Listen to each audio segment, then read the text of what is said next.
Welcome back to PCTV News. I'm Jackson Edwards. And I'm Maddie Bonsignor, and today is Wednesday, February 7th. PCHS is exploring the possibility of starting a boys volleyball club this spring. If you're interested, check your email to complete the interest form or contact math teacher Christy Whitmer for more information.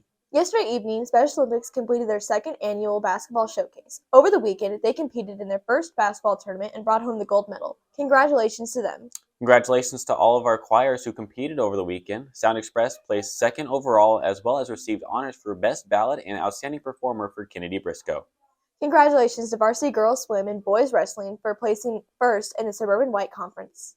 This past weekend was the winter formal. We spoke to some of the senior candidates and filmed some of the fun throughout the week. Take a look. I was nominated by the Scholar Bowl team. I've been in this club since sophomore year, so I've been there for 3 years. FBLA, I'm one of the co-presidents. This is my third year in Sound Express, but I've been doing choir all my life. So honestly, it's my 12th year in choir. So the Scholar Bowl team is like a trivia, generally academic trivia group that goes to competitions around the state. I'm one of the varsity players. My role is Sound Express president. As Sound Express president, I make sure everyone's on task. And not only that, I make sure they're singing well, keeping good breath support, all the techniques that they should have learned and made, of course, sing. And it's also about making a community in Sound Express, making sure that when you come into your 7th hour class, it's a family, you know? I am a Platte County OG. I went to Rising Star before it got flooded and torn down. I went to Paxton before I got turned into the high school, and I went to Compass, and I went to Segrist. In fact, I think I was one of the only people in my grade that got to go to every single school in the district before they started adding on new stuff.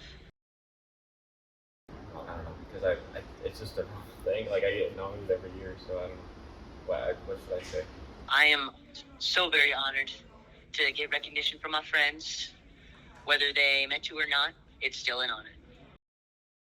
If I do win, I'll probably go to the dance, just enjoy the time, Hopefully I can represent the kindness that I find in choir every single day.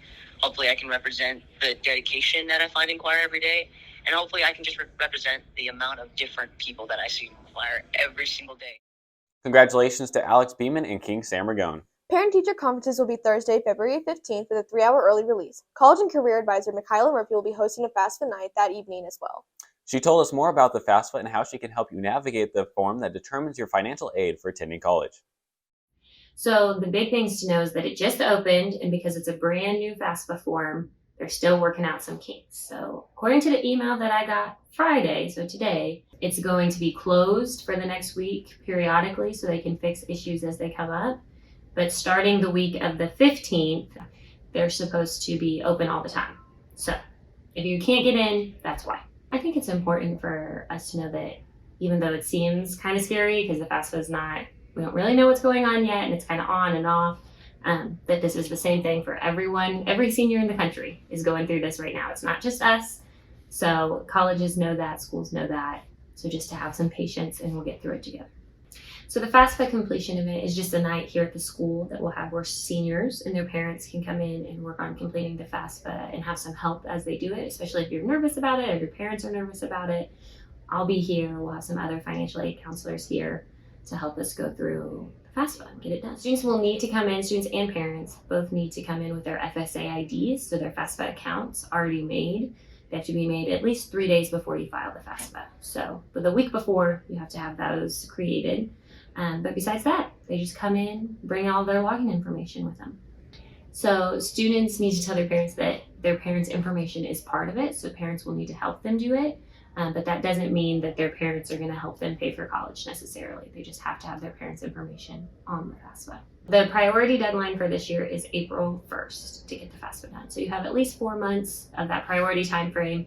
You can do it after that, you just may not get as much in aid. If you cannot make it, Mrs. Murphy is always willing to help, so reach out to her if you have any questions about the FAFSA or your post-high school plans in general. Also next Friday, February 16th, after conferences will be a PLD Day, which means no school for us students. We are now in a Black History Month, and the Diversity Council has several activities to celebrate. We spoke to a student leader for more information. We are doing a movie night and watching a movie about a little diversity movie, and then we're doing a spirit week and we'll let everybody know about that a little later on.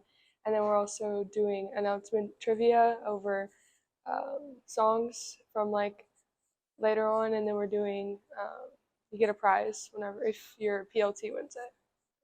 If you're looking to celebrate Black History Month outside of school, the Negro Leagues Baseball Museum has free admission for the month of February. It's definitely worth a visit. And this Sunday, our Kansas City Chiefs will be playing the Super Bowl for the 4th time in 5 years.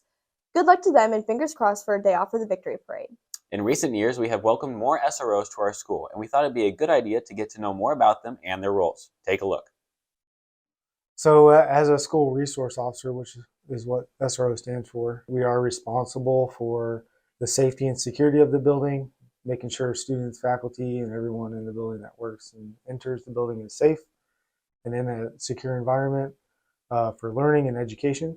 A lot of us are former military, law enforcement, so we have that safety and security mindset. So a lot of us come pre-trained. I am law enforcement. I've been in law enforcement for I think 11 years now. I have pretty much done a little bit of everything in law enforcement. I was a detective for many years, and then I was a captain at a sheriff's department before coming here. And I kind of say like a role of a police officer, even when you're not in a school, you know, you play many roles. It's not just, you know, being a cop. It's about, you know, you're a counselor, you're a psychologist, you're a, you know, you kind of have all of that all in one. And I just like being there for the kids. I mean, whether that is, you know, just a listening ear, talk about, you know, life and what they're going through. I love my job.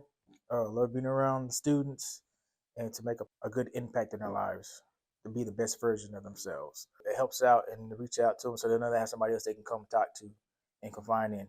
We're here to make you all safe, and we take the job seriously. Like we're all passionate about it, and that's why we get up and come here every day. Thank you to all of our SROs for keeping us safe and being there for students when they need you to put on other hats. Teachers, make sure to send in your senior photos to Miss Jenkins.